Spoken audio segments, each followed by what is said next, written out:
me hit that book review. Welcome back to the Panic Room, everyone, and to another book review today. If you couldn't tell by my opening, we're going to be talking about another Brian Bowyer book. And if you have read any of Brian's work, you know that let me hit that insert alcohol here is prominent. So today we're going to be talking about Perpetual Dread, and it is a collection of short stories. Now I have to tell you guys, Brian watched one of my other videos about short stories, and he messaged me and was like, hey, I want to send you this book, which never stops being cool. Can I just say that for the 10 millionth time? It never stops being cool. And Brian and I even have this like local connection. We grew up very close to one another, unbeknownst to the two of us. It's crazy how life works, isn't it? Brian sometimes will throw things in, like there's a mention of a street in this, Eisenhower Drive, that I was like, I know where that's at. And I don't know if he intentionally did that. I'm pretty sure he did, but yeah, I love that about Brian's work because occasionally I can come across things that I know because I've been there, which is just awesome for me. And so that probably makes me partial to his work right out of the gate, but who cares, right? So this is a short story collection, and you guys know how I roll. We're just gonna go through each one, and I'm gonna kind of give you my thoughts, and of course, no spoilers. And this is completely 129,000% Brian's work. It's fun, it's full of blood, booze, gore, sex, all of that. Everything that you love about Brian's work is in this collection. So let's get started. Okay, so the first one is called Terminal. Boy, did we just start off with a bang. You know, we got like kids doing weird things and all sorts of stuff. So yeah, essentially you have this single mother and her kids and how they're really messed up in a lot of different ways, and how that just goes off the rails, and it's really good. It's really good. I have to say I enjoyed it. That was probably one of my favorites out of this whole collection. It's wild. It's so wild. I really thought it was good. It really just captured everything that I love about Brian's style. Yeah, so Terminal. Okay, so the next one, Death Valley, I got to the end of it like, what the hell, man? Because you have this guy and he's on his way to Death Valley and he picks up a hitchhiker. And if you live in Brian's world, this is never a good thing. However, whenever you pick up someone like this, or whenever you meet a new person, they're always really nice and they share their liquor and their drugs with you. And I just wonder, like, is that real life? Like, something tells me if I picked up a hitchhiker and they asked me for some whiskey, like, I don't know if I would be super keen on giving it to them, but that's just me. But you have that. You have that wonderful, beautiful insanity that I love about Brian's stories here. And it's, oh God, it just goes off the rails. And you find yourself really loving this main character, the guy who picks up the hitchhiker, and then it gets to the end and you're like, wait, what? But if you think about it, like after you hit the end and you get that like smack in the face, you're like, you probably should have saw that coming. You really probably should have saw that coming. So, Death Valley. Okay, the next one, Body Snatcher. So this is for like my creature people, and this is one of those where like, cause I don't know, I hesitate to say Brian's stories aren't like happy endings, okay? But they weren't an ending like this. They weren't like this abrupt. At least none that I've read thus far. This one was really like, it was just like boom, and you're over, and you're like, wait, what? Like, we need some more here. Because Brian sets up this whole world. Like, you have this boy and girl, and they're watching this grave because something keeps happening to it. And they find out what happens to it. And when they investigate, it kind of goes bad, and you think like it's gonna progress, and then boom, it's over. And you're just like, okay. So, Body Snatcher. The next one is Family Chapel, and I got some like Devil All the Time vibes from this. I really did. To me, it seemed like one of the shorter ones. I read this on Kindle. You guys know how Kindle is with page counts. But yeah, I really got some like Devil All the Time stuff here, like very, you know, family-oriented religion that is just batshit insane. And I think if you dig on stuff like that like, you know, down-home country family who's just out of their damn minds with some kind of weird religion, you're gonna like this. Family Chapel. Whew, hang on. Okay, the next one, Bath Salt Zombie. This might be another one of my favorites. Okay, so this one was like, if you took The Walking Dead. Like, I don't watch a ton of Walking Dead, and I'm not a big fan of zombies, but I seem to remember that there was a character that kept like 2 zombies on chains, like they were pets. I don't know. Comment down below if you know who I'm talking about. I just seem to remember that. That's stuck in my brain somewhere. Keep that in mind, okay? Like, get that image in your head and then throw Brian's style on it and you got bath salt zombie, okay? Like, add a lot of drugs, you know, some sex, some violence, you know, add a lot of that into that image and that's bath salt zombie. I don't know, but I liked it. I thought it was kind of funny. Just this idea of, like, what this man becomes and kind of being led around. I don't know. I thought it was kind of funny in a real twisted way. I mean, you guys know how I am by now. I liked that. I thought it was really funny and fun. It was a fun story for my heart people. It was a fun story, and I think if you dig on, like, especially zombies, oh my gosh, you're gonna love it. So, bath salt zombie.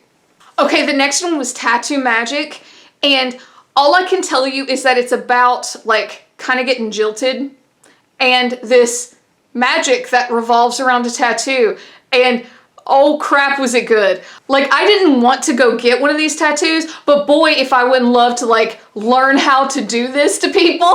God, that would be so cool. It's creepy. This is probably one of the least, like, boozy, bloody ones, but it's kind of creepy, especially how it ends. You know, it's kind of that, like, you know, well, if you weren't a piece of shit, you know, maybe this wouldn't have happened to you kind of story. And I like that. I like those stories. So, Tattoo Magic. Okay, so the next one, A Gift and a Curse. There was so much that happened here. So you have, your narrator is this woman, girl, really, who is telling this story to her fetus, and she became pregnant in a very not so nice way. Okay, so maybe a trigger warning there. You know, if you think hard enough about it. But you would think, like, okay, that's enough, right? No. That's not even what the story's about. So you have this girl telling you about her family and how they have this tragedy happen, but then this other tragedy happens, which kind of revolves around writing. Yeah, it's so sad. It's just, you get to the end like, damn. It's one of those stories where, like, you're looking at this person and you're like, I just want one good thing to happen to you, because they just keep getting hit with just, like, shit after shit after shit, and you just really pray that they get one good thing out of their life. That's kind of the feeling I got about this story. So, A Gift and a Curse. So the next story, Like Father, Like Son, you're gonna read it and like, wow, this is so Brian, because, like, whiskey's here and there's this mental institution that's here, but the ending. So it doesn't happen to me too terribly often that an ending is like, wow, I totally didn't see that coming. I totally didn't see this one coming. Like, you know, I'm not saying that I'm just like this masterful person that can totally tell where every story she reads goes. No, that's not what I mean. It's just I read a lot of, you know, similar plot lines. And that's fine. I enjoy that. You know, I'm here for the ride more so than I am the end.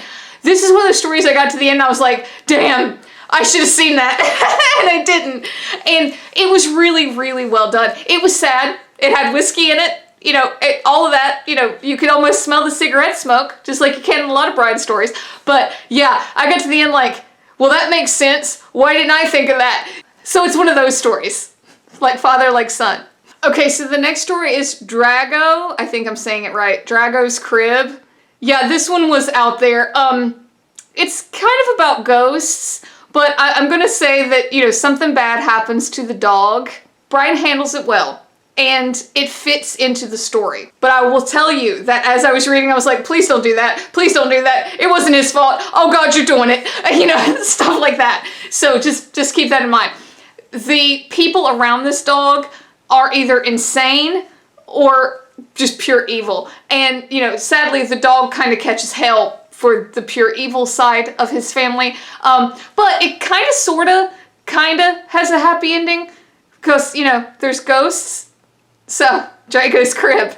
Teacher's Pet. Okay, this is one of my favorites. This is, oh my gosh, this was so good.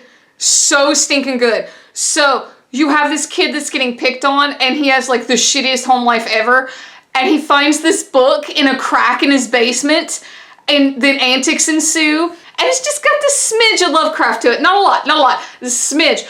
And this kid is just like balls to the wall insane, and it's so good. Like, I really enjoyed this. Teacher's Pet. Okay, so the next one is Black Cat Bones, and I have to say this might be among some of the best writing I've ever read from Brian. Like, and that's saying something, because I really enjoy Brian's work.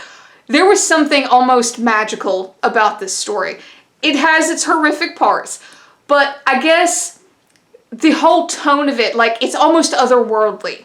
Okay, like, you have some blood, you have some like gritty kind of horror going on, but there's this whole otherworldly element about it, especially involving this radio. I don't know, it's just so masterfully told. I loved it. Absolutely loved it. Like, I could see this almost being parlayed into something bigger. Maybe not like a novel, but maybe like a novella. It's just so good. Like, I wanted to stay in this world, if that makes sense, because it was very out there. Like, especially the end where the character, your main narrator, ends up. I loved it. Oh my gosh, it was so good. I wish I could tell you more. It's very out there, and I'm afraid if I tell you a whole lot about like what happens with the radio that it will ruin it.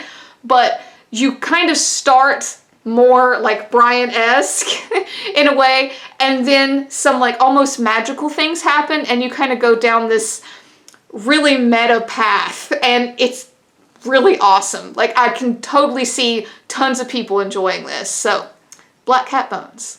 Okay, so the next story is called Scorpio, and this is another one that just kind of had that like ending, and you're like, wait, what? Because it's so abrupt. This one, oh my gosh. Prostitutes, drinking, all of this, but then you got monsters. Okay, you got monsters. That's all I'm going to tell you. You got monsters, and like I said, the ending's real abrupt, and it's fun. It's so much fun for my horror people, for the people who kind of like those like weird monster kind of creatures. It's not too much, don't worry. It doesn't get like stupid about it.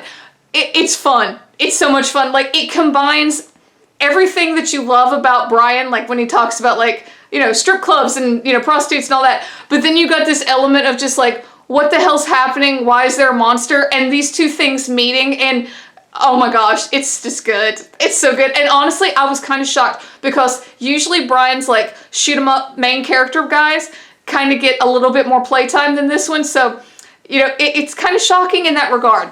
And that ending, whew. So, Scorpio. Okay, the next one, Spider Queen. This one, I liked this one too. And this is another one where I almost think you could like have almost a novella about it. Especially like a backstory, because you're dealing with this mom and daughter, almost like, kind of like some mob sort of feels, almost. Like some organized crime kind of deals. And something happens and they have to kind of like go back to the mom's hometown, and antics ensue. It has kind of sort of a surprise ending, one that I didn't really see coming. It makes sense. I didn't see it coming. It's very out there. These are women you don't want to mess with, both the mom and the daughter. And like I said, I can almost see where a story about like the mom's past would be really amazing. So there's a lot that goes into this, and a lot that happens in their little business that the mom and daughter have. So, Spider Queen. Okay, so the next one, Night Parade. This is the kind of shit that my nightmares are made of, okay? It's about this couple that they go to, I want to say it's Los Angeles. They're from New York. I think they fly to Los Angeles. And one of them doesn't really like to fly, and so they're sitting in LA, I want to say at like a restaurant, and they see this parade happening. Except it's not your average parade, and that's all I can tell you. And when it gets to the end, it's one of those like, like, I don't know how to tell you this ending. It goes from like, wow, there's a parade happening, how weird is this, to, wait, it's a what? Like, I know, it's so vague, and I can't tell you why. It's a really good ending. If you don't dig on like life-shattering kind of stuff in your books, maybe a little smidge of like the big picture kind of questions, you might not dig on it. I love that shit. This was awesome. Again, easily one of my favorites. Night Parade. Okay, so the next one is called Countdown to Oblivion. And I'm going to say here that I really enjoyed a lot of the stories towards the end of this collection. I liked them all in various capacities, but the ones towards the end really spoke to me. This story, Countdown to Oblivion, had that whole like big picture type question about it, but told in a very Brian-like manner. So it was a lot of fun. Imagine, those of you who have read Brian's work, imagine if a world like Brian creates was going to end, and everyone knew it, and they knew the hour it was going to happen. Imagine the insanity, okay? You already have a world where everybody like smokes and drinks and does drugs and other things all the time. Imagine throwing in the chaos of, hey, the world's going to end in 12 hours. That's Countdown to Oblivion. And wow, was it a fun ride, because you follow your main characters around as they kind of deal with the coming apocalypse. And that's all I'm going to tell you about it. So, Countdown to Oblivion. Okay, and then the last one, Scarlet. Again, easily one of my favorite things that I've ever read from Brian. So you have this woman who, she's set up on like this blind date, and he happens to be this owner of a gallery. And there's this painting there by this supposed like serial killer who likes to kill little girls. And supposedly the painting has the blood of one of his victims in it. And it's called like Blood Moon Rising or something like that. And it's supposed to be cursed. And this woman takes it home because she's a weirdo, because that's what I would have done. Come on, we all know I would have done that. And it starts like affecting her. So she decides to work with the ghost and track down the killer, and antics ensue. And oh my gosh, there's a twist to the end that is freaking phenomenal, but the whole journey that she goes on to try and find this particular killer is really good. It's really good. The whole idea of painting in blood, it really is kind of creepy, like, oh, you're creating something via the death of someone else. Like, Brian plays that whole thing beautifully in this story. It was just really well done. So, Scarlet. All right, guys, that is it. Perpetual Dread by Brian Bowyer. I have to say, this is my third book by Brian, I think, and I've loved them all. If you're looking just for an absolute fun horror book, and you don't mind like some stuff in there, like some alcohol, some drugs, and a whole lot more, Brian's your go-to. Like, he's just so good at what he does. I know what I'm getting when I read Brian's work, and I think that is a huge compliment, and that's why people continue to come back to him, because he is so much fun, at least to us horror people. And I have to say a huge thank you to him for sending me this. Oh my gosh, that was so nice. It's still the most amazing thing ever when that happens, so thank you, Brian. I'm telling you, he's a really nice person, and he kicks ass at what he does. So I really think you would enjoy his work if you're a horror fan. So I do encourage you to go check him out. Let me know if you have read him, anything by him down below. I would love to hear what you think. And guys, of course, if you like this, please hit like, hit subscribe. It would really help me out. And until next time, bye for now.